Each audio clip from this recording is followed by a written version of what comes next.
របៀប lock profile Facebook របស់យើងកុំឲ្យអ្នកផ្សេងក្រៅពី friend របស់យើងនឹងអាចចូលទៅមើលរូបភាពឬក៏ទិន្នន័យផ្សេងៗក្នុង Facebook យើងបានអញ្ចឹងដំបូងគឺយើងចុចលើ Facebook មកបន្ទាប់មកបងប្អូនចុចទៅលើពាក្យថា profile កន្លែង profile យើងកន្លែងនេះ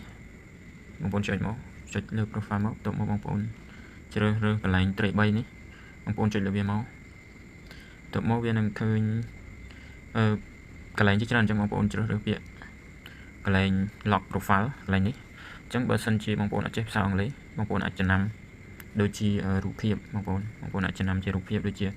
រូបសប្រឡោះសនឹងអញ្ចឹងបងប្អូនអញ្ចឹងបងប្អូនចុចលើវាមកអាហ្នឹងគឺរបៀបយើង lock profile របស់យើងអញ្ចឹងបងប្អូនទៅមកបងប្អូនចុចខាងក្រោម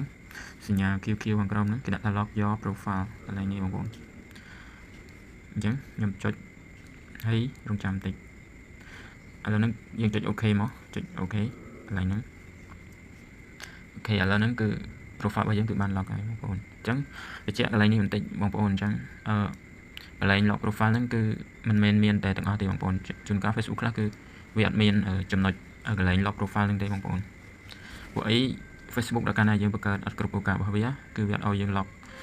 profile ទេអញ្ចឹងដូចជាយើងបង្កើតដូចជាក្រោមអាយុ18អីគេអត់ឲ្យយើង lock ទេអញ្ចឹងណាបងប្អូនអញ្ចឹងហើយមួយទៀតនោះក៏ដូចជា Facebook ខ្លះគឺអត់មានទេកន្លែង lock ហ្នឹងអញ្ចឹងតែ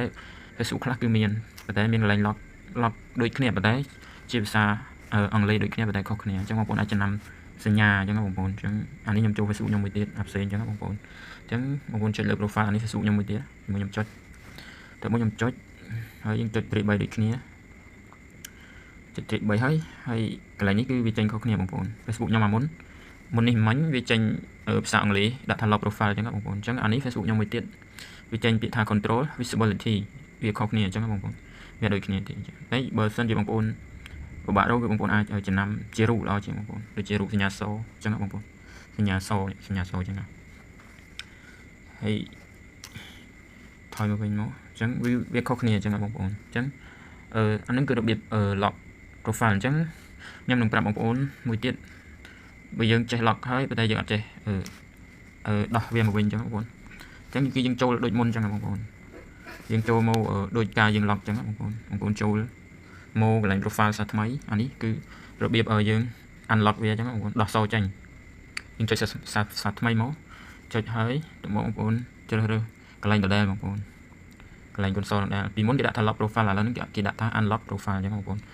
ខុសត្រង់ lock មួយ lock មួយ unlock អញ្ចឹងបងប្អូន unlock គឺដោះស lock គឺចាក់សអញ្ចឹងបងប្អូនយើងចាក់អាហ្នឹងគឺយើងចុចកន្លែងហ្នឹងមកគឺដោះបានហើយបងប្អូនអញ្ចឹងខ្ញុំថយមកវិញបញ្ជាក់បងប្អូនដែលយើងចាក់សហ្នឹងគឺក្រៅពី friend របស់យើងទេដែលមើលអត់ឃើញអញ្ចឹងបើសិនជាចំនួន friend ដែលយើងមានគឺអាចមើលឃើញរូបភាពរបស់យើងឬក៏ទិន្នន័យរបស់យើងគឺអាចមើលឃើញអញ្ចឹងបងប្អូននេះអានេះគឺចំនួន friend របស់ខ្ញុំ976នាក់អញ្ចឹងអាហ្នឹងគឺអាចមើលឃើញទាំងអស់បងប្អូន